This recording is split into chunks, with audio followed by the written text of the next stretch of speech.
How to approach it? I think that's where I want to stress upon. So how to approach the career choices? What I do whenever I think about a problem, I personally try to divide myself into kind of a couple of things. So I think we all as human, it's not just the physical me standing in a three-piece suit in front of you guys is like talking. Okay? There are a lot of things happening. There is something going on in my brain. You may not be able to see that. That is the psychological part of me.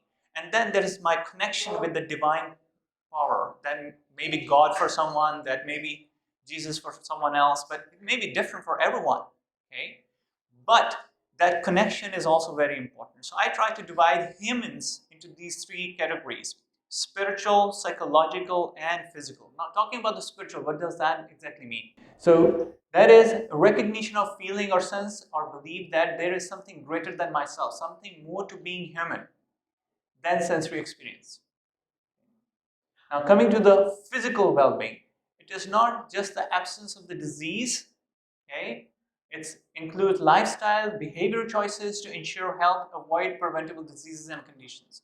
So whatever choices you're going to make today going to impact your life, your health, your psychological well-being in the future. So taking those choices is something very important.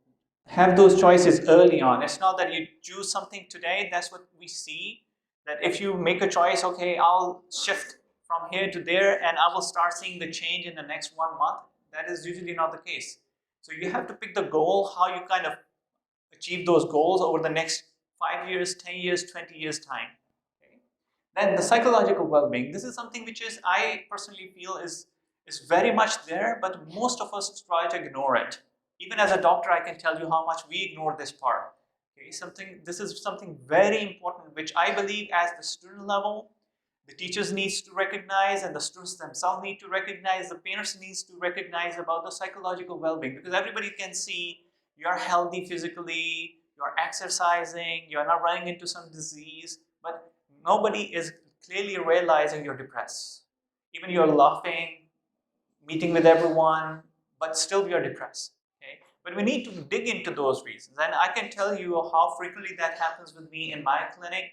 Patients that walk in with headache, with migraine, but when I talk to them, there is a lot of other things happening or disturbing them.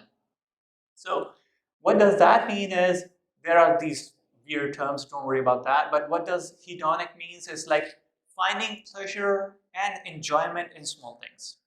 So if you're doing something, you try to find, if you're not enjoying it, that may be a bummer. So you may suffer, as I already said. Eudaimonic is like you have a goal which gives you that sense of fulfillment or enjoyment, even you may not achieve it. And the example I want to give, because I like to look into people and their life histories. Everybody is different, but I'm different. The way I kind of look into people, even if I watch a movie, I like an actor or actress, I look into their life history. I don't know, it's a weird habit, but that's what I do. How did they get to that stage of their life? Because what we see is someone standing in front of us, but what we don't see is how longer struggle that person has done to get to that place. And we need to realize that part, because we see, oh, this person is really famous today. We don't see he spent like 20 years struggling. Nobody recognized him till he got to this stage. So this is something very important. So what does this particular idea means? Even you are not able to achieve that goal, you're still very happy because you're trying something which is giving you happiness. It is something which is, I usually like to think about Imran Khan, just to tell you guys. Why? Because there's a lot of things happening against him. But what keeps him running? I don't want to say I'm political, but still, what keeps him running, I feel that idea that he's trying to bring a change in the nation is something which is keeping him running. Okay?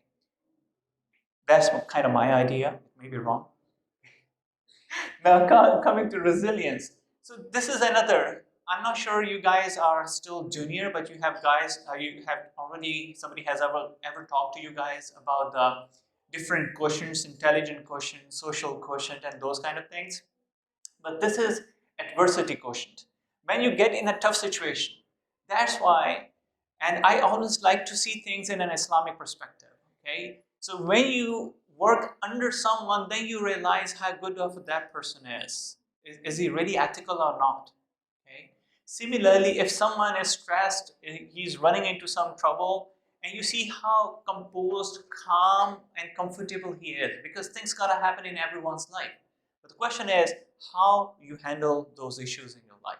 And that comes in your psychological well-being, resilience, coping mechanism, emotional regulation, and healthy problem solving. Because we all have problems. There is not a single being in the world in any age who doesn't have a problem. Even a baby may say, I crawl, I don't walk.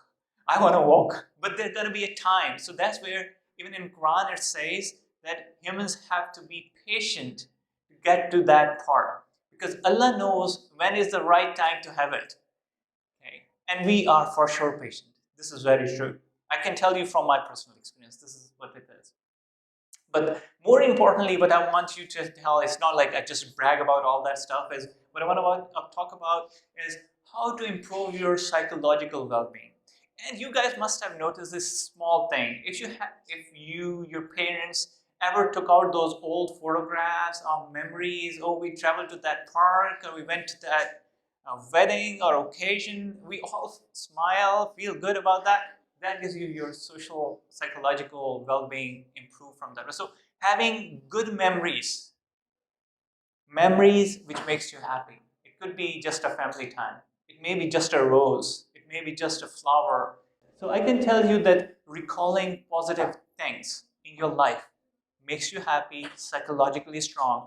But that's why even I send the message that will parents be there in that session? Why? Because the parents need to learn this part as well. It is very important. Because if your kids are depressed, okay, how are you going to cheer them up? They need to understand and learn this thing as well. But you guys know this and you can tell your parents, no, why not we sit down and have some old photographs to watch over, even from your marriage or whatever. Okay, that could be one way. Now coming to the perform act of kindness, and believe me, this is something very important. I talk to my son about same things, by the way. Okay. So simple act of saying Assalamu alaikum to anyone and smiling. This is the biggest charity, Islamically. If you smile, if you see someone and smile, it's the biggest charity. It is such a small act, I can tell you. But believe me, it goes a long way. It goes very long way. Okay? If you start it now, make it part of your nature and your habit, okay, you will realize you have so many friends in this life. Practice mindfulness. We always talk about mindfulness, how to do it. There are a lot of things you can do. But meditation, what I do beside meditation, praying, I kind of take it equivalent. But the other thing what I like to do is sit back alone, even I'm married with 4 kids, and think how I want to address, how I want to handle this particular issue. Okay? I may not be the best person, but still it gives me some idea or insight into my problems. Okay? And then express gratitude. So saying Alhamdulillah is such a blessing. It takes so many things away from you. Just saying Alhamdulillah, because things will get better for you. Okay, now coming to the part, time for self.